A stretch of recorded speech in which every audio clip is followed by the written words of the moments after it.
Hello, podcast lover. Episode 400. I want to say something real quick. I want to say thank you to Tucker Lucas because he's been so much fun. This team effort has been great. This wouldn't exist if Tucker hadn't tried to get me to make a podcast with him, and then he let me name it after myself, and he let me start every episode, and I really appreciate that because I got a huge ego, and I stroke it all the time. If you've listened to this show, you know it, and so it's so much fun. Thanks for coming along. Even if you only started at episode 399 and you're hoping for a lot more Teenage Mutant Ninja Turtle talk, sorry to disappoint you, not in this episode. But 400 episodes is a huge accomplishment. I'm so incredibly pleased and proud. Thanks for coming along for the ride. And we'll see you at episode 401. And by the way, if you'd like to help support our podcast, visit jjmeetsworld.com where you can donate to our Patreon, pick up some killer swag at our merch shop, or click the link to Apple Podcast and give us a 5-star review. 1, 2, 3, 4. J.J. Gordon, sort of like that Indiana Jones, in that he's always sniffing out his next adventure. Yes, he is. He's always interviewing guests so he can have them on his show and they can talk about pop culture, arts, and leisure. J.J. has his flag unfurled and he likes his french fries curled, and he's fun and then he twirls as he goes to meet the world. He will march into the rain even if his ankle sprained. Take a peek inside his brain. This podcast is called J.J. Meets World. Happy episode 400, everybody. Dun, dun, dun. Can you believe it? 400 episodes, probably well over 600 hours of content. Yeah, we'll have to do the math on that, but for sure. You can do the math on that. Okay. That'll be a good job for you. Oh, you love a good spreadsheet, don't you? Tucker loves spreadsheets. Okay. I'm going to start this one off with a story about a situation I had at a grocery store recently. Now, have I told the story? Well, I'll get to that in a second. If we averaged 90 minutes an episode, we'd have 600 minutes or 600 hours. Oh, no, and there are, I mean, 600 minutes. Think about it. There's some of them that are like 2.5 hours long. Yeah. So we would have, we're probably averaging about 600 hours total. Yeah, baby. Yeah. I was at the grocery store shopping for pie, as I do on a regular basis. And I'm not going to tell you the name of this horn. Oh. Never mind. So I'm looking at the pies and I see, okay, what we got here? We got a strawberry rhubarb pass. The way he's telling it makes it look and sound like he's sticking his finger in each of them and tasting it to find out what it is. He's not. He's just pointing at him. So I was like, then there's a blueberry. And then they were sampling a pie. And I'm like, oh, I'll try this pie. So I sample the little cup of it, and there's nobody at the sample stand. And thank God, because I was like, I don't recognize this. And I look down, and the pie is Marion Barry pie. Have you ever heard of Marion Barry? No. You should have, because he's the former mayor of Washington, D.C., who got caught on videotape smoking crack cocaine with an ex-model and propositioning her for sex. He has pie? That's the thing. I was like, is there somebody in the back of Hornbachers who's playing a big joke on us? Because his Marion Barry is Barry. And I'm like, did they make, because it was Marion, Marion space Berry. Oh. And I was like, did they make this joke? I'm like, is there crack? Like, is this pie supposed to be so good? It's like crack. It is. I laughed so hard about this, and I'm trying to explain to my wife why I'm laughing. I'm like, I think someone's playing a joke. It's so good, you'll try to pay to have sex. You'll try to proposition someone for sex. Marion Barry pie. And you know what? When you eat it, you got to videotape yourself. You got to have and this is an era, you can go back and watch this footage. Yeah. It's very famous This footage. is kind of a deep cut when it comes to like political stuff. I don't think it's as deep as you think. I think anyone who's a slightly older than us will easily remember this because it did not sink his career. Right. He ends up getting reelected several other times, if I'm not mistaken, after that. So, yeah. And they're just like, it's our mayor who smokes crack. We all smoke and, crack. Goes to see his next mile. By the way, this videotape causes his wife to be like, well, we're through. Mm-hmm. We're done. Gee. And I wonder if it was the propositioning or the crack. or the fact that he didn't see what I imagine was a giant VHS camcorder recording him in a hotel room. Because when you see the footage, well, the lighting in cracked ends is pretty hard. It wasn't. It was a really nice hotel. It was a really nice hotel. I get where you're coming from, and that would make total sense. I love that you're still trying to get Marion out of a tough jam 30 years later. I have no dog in this fight. I'm just trying to think of, if I was a crack addicted mayor of Washington, D.C., how closely am I looking for VHS camcorders in a room when I'm with a prosty? Well, it doesn't say that she's a prostitute. It says that they said she's an ex-model. And it also doesn't say whether or not she's an actress. It also doesn't say whether or not he was offering her money for it, or if it was just like, hey, we both did some crack. Maybe I should. Well, yeah, you don't want to be rude, right? Right. You like, if we're going to do crack together, I might as well let you know that I'll have sex with you if you want. Right. Like I'm interested. That's like in some cultures how burping is considered a compliment. Is it really? No, it's not. I've heard that before. I don't know if that's true. You know who says that? People who burp. Yeah. People who burp. I found out one of my coworkers really hates burping. Yeah. Guess who's been burping around her a lot lately? You have. Yes. Have you been burping in her face? No, not in her face. But I'll introduce myself by walking up to her desk and burping and then going, hey, Jill. You're going to get pulled into the weirdest HR meeting of all time. I definitely know I'm not. And they're like, Tucker, we had to actually commission another company to make this tape that you need to watch now. And by the way, this is Marion Barry. He's a new sales associate, and he's also has to watch this. And we had to combine them both. He's our CCO. And in that video, he's our chief crack officer. Oh boy. I mean, he's dead now, so we should probably take it easy on him. Right, as should Hornbachers. Now, now here's the thing. This is going to happen in real time. Is there such thing as a Marion Berry? Like, sure. Is there a thing? Oh, Marion Berry fruit. Marion berries are a type of blackberry that are medium-sized, conical, and dark purple to black. You know what happened? His mom named him after the berry. They were released in 1956 after testing. So it's literally not a reference to a disgraced former Washington, D.C. mayor at all. And Marion berries are only grown in Oregon and are sometimes called the king of the blackberries. Quick Google search. Interesting. Not to be confused with blackberries. Right. They are different. 400 episodes. Yeah. And it took us to this point to finally bring up Marion Barry on JJ Meets World, a podcast of dreams. Did you laugh at Hornbacher's Express, or did you? Oh, it wasn't Express. It was Osgood. Oh. Which makes me think because really, why are you there? That's the cream of the crop. You live so close to Express. So I have what I call the Saturday tour, and it involves me going to a hardware store, probably Lowe's or Menards. I don't go to Home Depot. Do you know Home Depot puts a lot of money into some pretty awful political figures? No, I did not know that. Yeah. So I don't go to Home Depot. Okay. No Depot. But I do go to Menards or Lowe's. I try not to go to Menards as much because Menards plays a shell game that I don't like either, where they will open up a store, have it open for a year, and then close it and let it sit empty, because in several states there's a law that says you can offset your tax obligation based on how much money you're making in a single store. And so for them, they'd be like, okay, well, we've got 15,000 square feet and we're making $0 per square feet. And so they get out of having to pay tax. Oh, I've never heard of that. Yeah. We need to change some laws for that. Come on, Menards. And also, you just take, so if you've ever seen a Menards that's been empty for 5 years and you're like, why aren't they putting something in there? No, I've never seen that. It's really big in Wisconsin, apparently. I didn't know how far out the Menards tendrils went. I believe it's a Wisconsin-based company, but Menards goes pretty far. Okay. Not as far as you'd think, but they have the best prices on cat food in town. You go to the hardware store to buy your cat food? When I found out they have the best prices in cat food, What's the name of the cat food you use? It's just Friskies. It's just Friskies wet food. Friskies wet food. And at Hornbacher's, it's $1.20, and at Menards, it's 85 cents.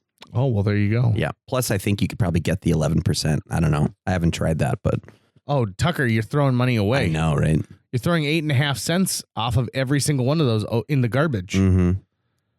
You just give me some money right now. It's the same thing as not filling it out. Just give me some money and I'll take care of it. Got to feed my kitties. My wife does the 11% rebates in our house. She's good at it. Now, how does actually, you don't even know how it works. Is it just credit towards more Menards stuff? You can put your receipts together and then you send them in with the rebate form. You have to mail it in physically. You mail it in physically. Okay. I think that they should change that to an app. I think more people would do it, but that's the point. I don't think they actually want you to do it. Well, of course they don't want you to do it. So you mail it in and then they mail you a voucher. I see. For whatever it is. And can you combine vouchers? So if you have a bunch of vouchers? You sure can. Them all at once, okay. Yeah. So like you might have a voucher for $1.80 and then one for $100, but the thing you're buying is $102. Sure. And so you can combine those so you only owe them 20 cents. Right. Because then, they like if instead of me coming in with a big pile of vouchers, I could just have the app. Yeah. Wouldn't that be nice? That would be nice. How many I really do. rewards programs are you a part of? I try to be a part of zero. I really like Menards. So that's typically where I go for any. And when I'm like, I'm going to work on VHS shelves or something like that, I go to Menards for it. I just like the layout of the store. You'll save big money when you shop Menards. And what was your question?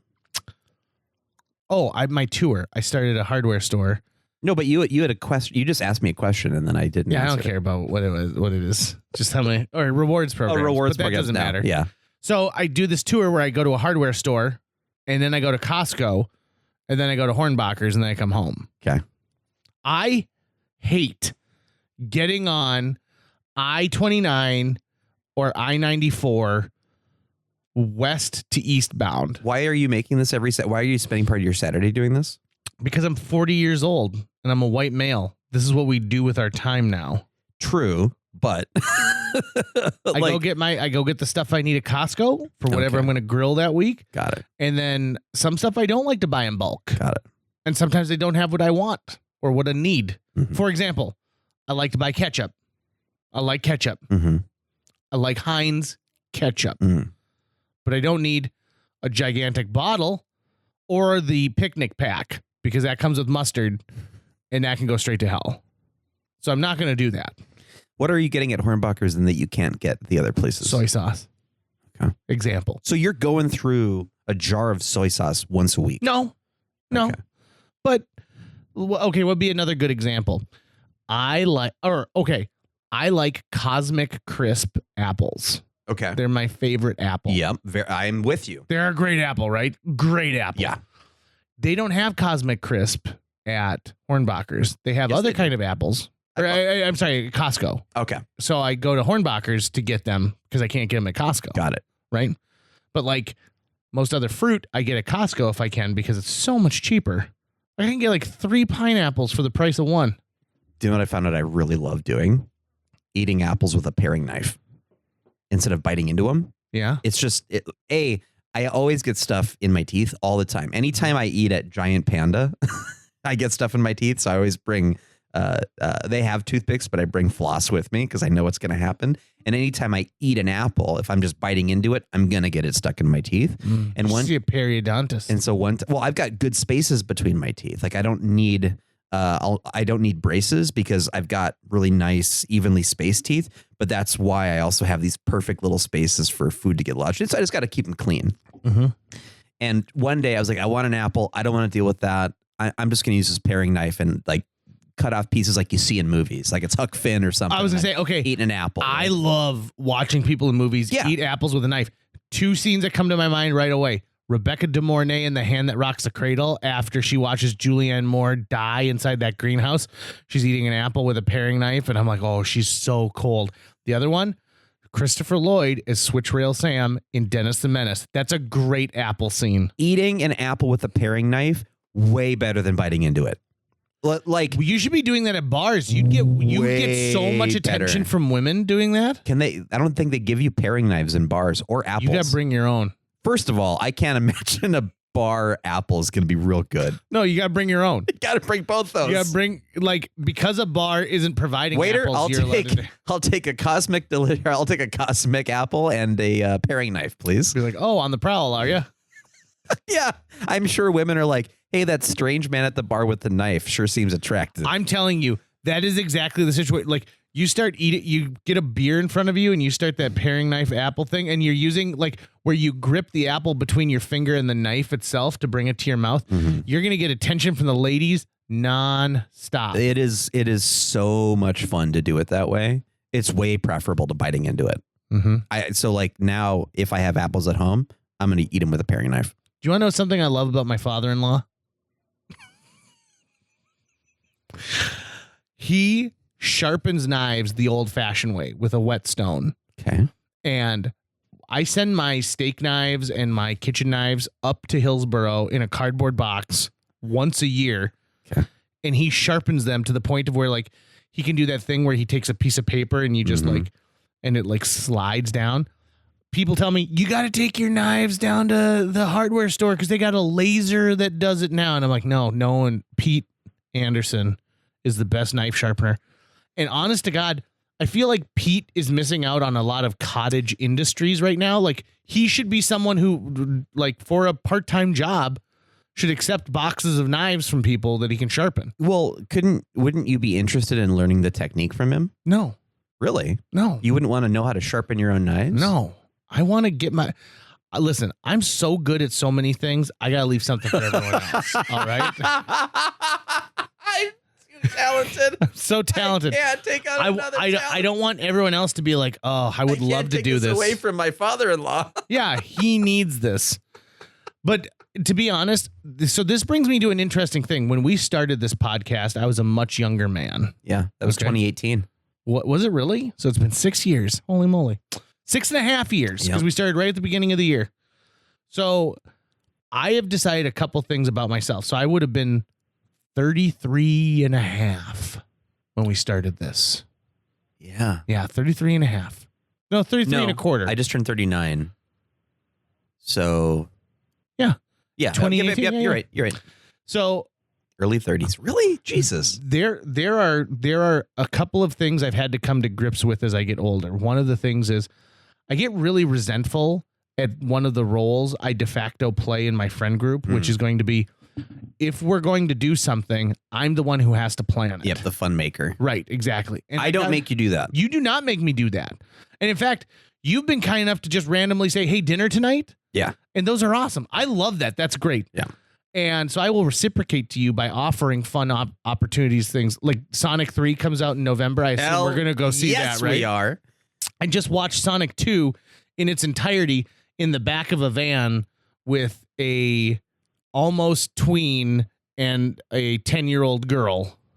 And watching something in a van sucks. The sound doesn't sync properly. The image isn't very good. The sound's horrible. You're giving me flashbacks to when we would go on road trips when I was a kid with my dad. And so his wife, Pat, and my stepbrother, Isaac, and Brianna and I, we'd go on road trips every summer. And every time we'd do it, Dad would rent from Videoland one of those small TVs with a built-in VCR. Yeah. And then he would get just a bunch of tapes. So we'd have those. So we'd be watching movies in the van while he and Pat were up front, driving and trying to ignore us. That's how I saw Caddyshack for the first time. Oh, boy. Which has boobs in it. Yeah. That's how I saw My Girl 2, which does not have boobs in it. No, but it does have L.A. It does. That's how I saw... Cannonball Run and Cannonball Run 2. Oh, my God. Both ways.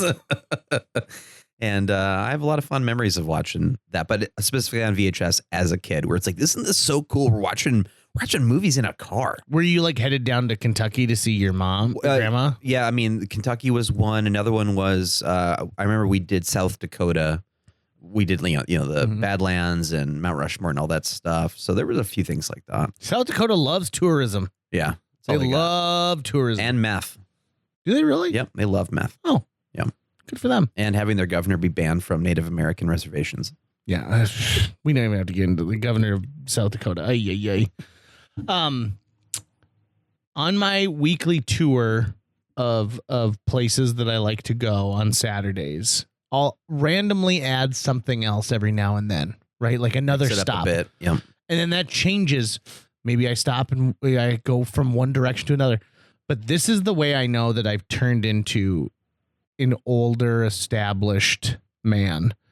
In the back of my car at all times is one of those hot cold bags where it's a bag, but it's insulated. So if you put something hot in there, it remains hot. If you put something cold, that's smart. That's a real smart idea. I should do that. I look at it every time and be like, I'm prepared. This is why I know that I would be bad at dating right now, because there's nothing that kills the mood more than being like, hey, let's go watch the stars. And when I open the back to get the blanket out, she sees the hot cold bag and she's like, you know what? Never mind. You know how I know I'm bad at dating right now? Because I'm bad at dating right now. Because you're bad at dating. What was the last date you went on? Would have been 2018. No. It was sooner than that. Because I went on a couple dates with a woman, but 2 years ago, a year and a half ago, something like that. And what'd you do on those dates? We just went out to dinner. Yeah. A couple times. Went out. Where'd you go? Do you remember where you went? One place is it Harold's in Moorhead for a beer? Yeah. We had a beer there, and we also did dinner. Blackbird. Okay. Yeah. Okay. Yeah. And Pizza? we did Good coffee choice. once at Burn Bombs as well. Okay. Yeah. Since I don't drink coffee dates were something that just never. To me, that's appealed to me. that's the best. Like, hey, I'm interested in you. Just want to like get together and know each other just a little bit. Yeah. Right.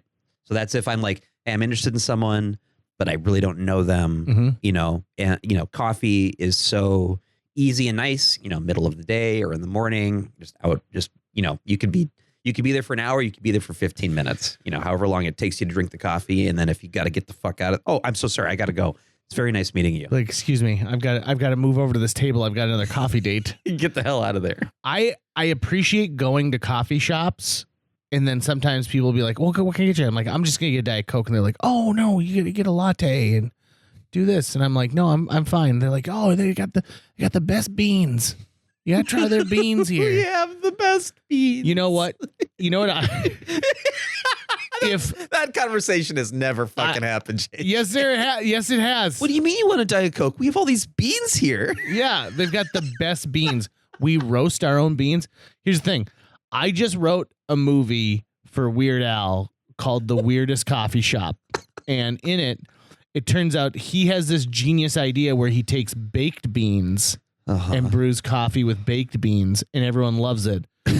And next door is another coffee shop, and it's being run by Carmen Electra and Michael Richards. No, Michael Richards doesn't get to be in this one, unfortunately. Fran Drescher does. And then, because you got to have some kind of callback to UHF, right? In fact, she's the reporter doing the story about weird coffee. And in the end, it turns out that everyone starts like getting really bad acne from all the coffee. And so he has to somehow invent some other kind of coffee. And it turns out it's not baked beans. It's green beans. Green beans is the key to weird coffee. That's going to wrap it up for today's show. If you enjoyed this episode and would like to help us continue to produce new episodes each week, visit jjmeetsworld.com, where you can donate to our Patreon, pick up some swag at the merch shop, or follow our link to Apple Podcasts and leave us a 5-star review. You can also follow us on social media. We're on Facebook, Instagram, Twitter, YouTube, all the sites the cool kids are using these days. JJ Meets World is produced every week by Tucker Lucas. You can find out more about Tucker's work by visiting moonbasemaria.com. If you want to get in touch with your host with the most, check out linebenders.com, where you can find direct contact info for JJ or booking information. Beans. The magical fruit. The more you eat, the more you toot. The more you toot, the better you feel. So why not eat beans for every meal?